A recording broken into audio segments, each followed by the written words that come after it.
Sharqi Turkistonda 10 necha yil turgan Kanadalik bir juft ayol yaqinda tashqi dunyoga o'zlarining Xitoy hukumatining Uyg'urlarga qanday ziyonkashlik qilganligiga shohid bo'lganligini bayon qildi. O'z ko'rsatishlariga asosan bu bir juft ayol Xitoy doiralarining Uyg'urlarni bostirishini nihoyat sistemalik deb atadi.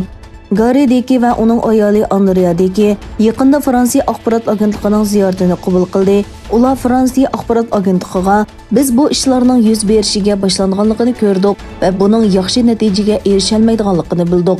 Har hafta texnik ko'p cheklamalar, yangi belgilama yoki yangi taraqqiyotlar o'tirg'i chiqdi dedi. Deki ayol Osiyodagi bir ommaviy tashkilotning xizmatini qabul qilib, 2007-yili Uyg'ur diyoriga ko'chib kelgan.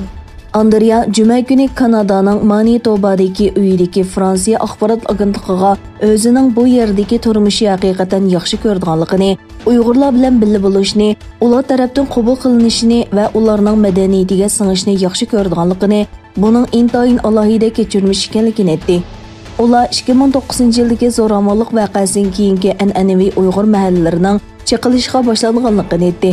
Ular Xitoy hukumatining Uyg'urlarni bostirishining intayin sistemalik elib berilganligini aytdi.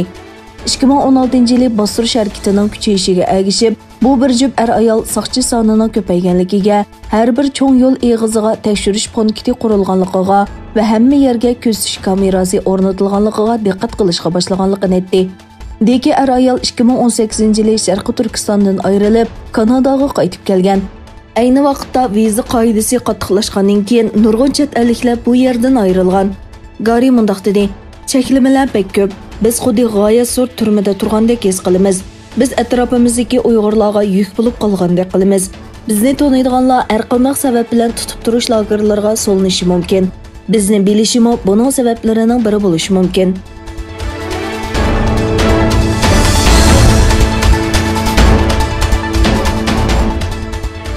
Yevropa İttifaqının tashqi ishlar va bexatarlik siyosatining bosh bayonotchisi 24-aprel e'lon qilgan bayonotida mundaq dedi: Janubiy dengizga jiddiylik jumladan Oksbov dengiz qirg'og'ida yaqinda Xitoyning cho'ng tipdagi paraxodlardan borligi rayonning tinchligi va muqimligiga ziyon yetkazdi.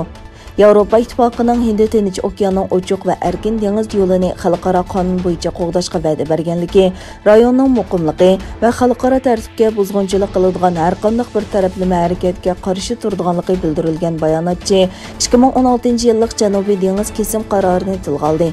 Yevropa İttifaqı har qaysi taraflarni talash tortishni xalqaro tinchlik bo'yicha hal qilishga chaqirdi va Gollandiyadagi xalq kesim sotining 2016-yilning oxirida Filippinni qo'llab qaror chiqarganligini eskartdi.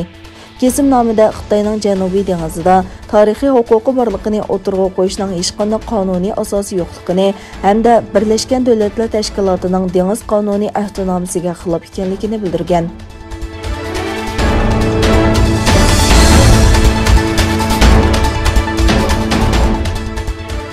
Shimoliy Atlantik Ahdi Tashkiloti va Amerikaning Afg'onistondagi harbiy mavjudligini chekindirish musobaqasi boshlandi.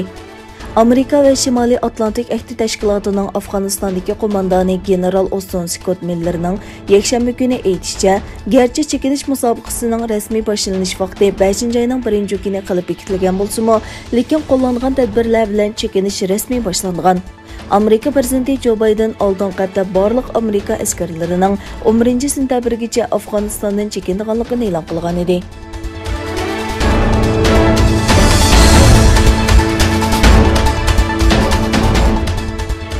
Armeniya bosh ministri Pashinyan bosh ministerlikdan istifa berganligini e'lon qildi, ammo u yanada vaqtlik kabinetning rahbari bo'lib ishlaydi. Onun bu hareketi 20-iyun o'tkazilgan parlament saylamiga asos solib, uzunga so'zilgan siyosiy krizisni pasaytishni umid qilgan. Armeniya bilan Ozarbayjon orasida 2020-yili 27-sentabr Nagorno-Qarabağ rayonida yangi bir navbatlik to'qinishda portildi. Urushda yengilgan Pashinyan hukumati o'tgan yili noyabrda Ozarbayjon bilan tinchlik kelishimi imzolagandan buyon uning istifa berishini talab qilish chaqiriqlari kuchaygan.